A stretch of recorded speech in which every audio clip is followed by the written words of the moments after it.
Տարեց մարդը կարող է չվաճառել իր տունը, շարունակել ապրել այնտեղ, բայց դրա դիմաց ամեն ամիս գումար ստանալ։ Թվում է լավ տարբերակ է, բայց այդ գումարը նվեր չէ, այն պարտք է, որը ժամանակի ընթացքում ավելանում է։ Ու այստեղ ամենակարևոր հարցը ոչ թե այն է, թե որքան գումար կստանա մարդը, այլ ինչ կլինի տան հետո։ Հայաստանում հետադարձ հիպոթեկի նոր մեխանիզմը օրենքով արդեն ընդունվել է եւ ուժի մեջ կմտնի 2027 թվականի հունվարի 1-ից։ Թեման ամիսներ շարունակ քննարկվում է։ Կադաստրի կոմիտեի ղեկավար Սուրեն Թովմասյանը նախագիծը ներկայացրել է դեռ ապրիլի 2-ի կառավարության նիստում։ Սեփականատերերը թոշակի անցնելուց հետո ունենալու են հնարավորություն այս օրենսդրական փաթեթի ընդունման պարագայում բանակցելով բանկի հետ, որի բանակցության վերաբերյալ պայմանները հստակ արձանագրված են օրենսդրական կարգավորումներում,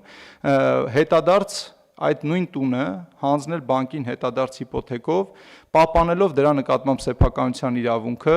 պահպանելով այդտեղ բնակվելու իրավունքը եւ թոշակառի տարիքում ստիպված չլինեն վաճառել իրենց սեփական գույքերը, տեղափոխվել։ Տունը վաճառելու փոխարեն սեփականատերը կարող է այն գրավադրել բանկին եւ դրա դիմաց ամեն ամիս գումար ստանալ, շարունակելով ապրել իր տանը, բայց այստեղ կարևոր տարբերություն կա։ Սովորական հիպոթեկի դեպքում մարդն է բանկից գումար վերցնում եւ հետո վերադարձնում։ Հետադարձ հիպոթեկի դեպքում հակառակը, բանկն է մարդուն պարբերաբար գումար տալիս։ Սակայն այդ գումարը նույնպես պարտք է։ Այն ամեն ամիս վերադարձնելու փոխարեն կուտակվում են տոկոսներ եւ պարտքն աստիճանաբար մեծանում է։ Պետությունը հնարավորություն է տալիս, որ իրենք բնակարաններ իրենք ապառիկ ձևով հանձնում են պետությանը, շուկայական գնով, պետությունը այդ գինը սկսում է իրենց վճարել։ Այսինքն իրենք այդ տունը մնում են ինչքան դեռ կենթանի են, ինչքան ուզում են ապրել, բայց իրենք ստանում են այն գումարը մաս, որ իրենց սկսել է տալիս ավելի հանգիստ ապրել առանց որևէ մեկի նկատմամբ պարտավորվածություն ունենալու տեսանկյունից։ Ինչ է լինում, երբ սեփականատերը մահանում է։ Եթե ժառանգները ցանկանում են պահել տունը, պետք է մարեն կուտակված պարտքը։ Եթե չեն կարողանում կամ չեն ցանկանում, տունը կարող է վաճառվել եւ վաճառքից ստացված գումարով մարվել պարտքը։ Այսինքն սեփականատերը կյանքի ընթացքում ստանում է լրացուցիչ եկամուտ, իսկ հետո ժառանգներն են որոշում՝ պահել տունը, վճարել պարտքով, թե վաճառել։ Զավակները կարող ասեն, չէ, մենք պահում ենք ձեզ, վճարում ենք, կամ էլ թե չէ,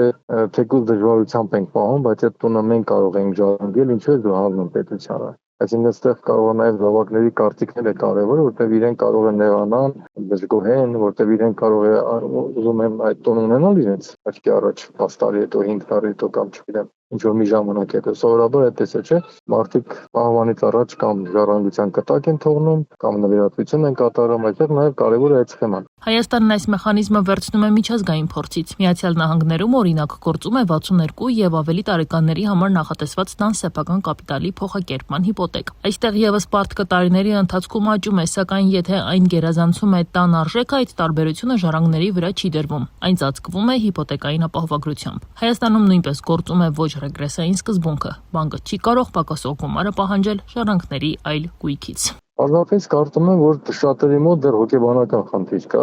գուցե անվստահություն նաև կա, գիտական մարմինների նկատմամբ, որ եւ այլն, կամ իրավաբանական առումով անվստահություն կա։ Պետությունը պիտի այդ մասը ավելի պարզաբանի, ավելի հետաքրքիր դարձնի, իրավական ձևերը թույլատրի հասանելի լինեն, պայմանագրերը ինչպեսին պետք է լինեն, պարտավորվածությունը, որ կառավարություն փոխվելուց ինչ որ մեկը չի գա, նոր կառավարությունը չի փոխի այդ որոշումները։ Բայց ամերիկյան համակարգում այդ պաշտպանությունն ավելի հստակ է։ Ժառանգը որոշ դեպքերում տունը կարող է վաճառել նույնիսկ դրա գնահատված արժեքի 95%-ի դիմաց, իսկ մնացած պարտքը ծածկվում է ապահովագրությամբ։ Այսինքն երկու երկրում էլ ժառանգները պաշտպանված են լրացուցիչ պարտքից, սակայն Միացյալ Նահանգներում այդ պաշտպանության մեխանիզմն ավելի մանրամասն է կարգավորված։ Ի վերջո, հետադարձ հիպոթեկի տրամաբանությունը պարզ է, մարդը տունը չի վաճառում, դրա դիմաց գումար է ստանում, բայց դրա հետ մեկտեղ պարտք է ձևավորվում, որը ժամանակի ընթացքում աճում է։ Իսկ թե որքան գումար կստանա սեփականատերը, որքան պարտք կկուտակվի եւ վերջում ինչ կմնա ժառանգներին, կախված կլինի կոնկրետ պայմանագրից։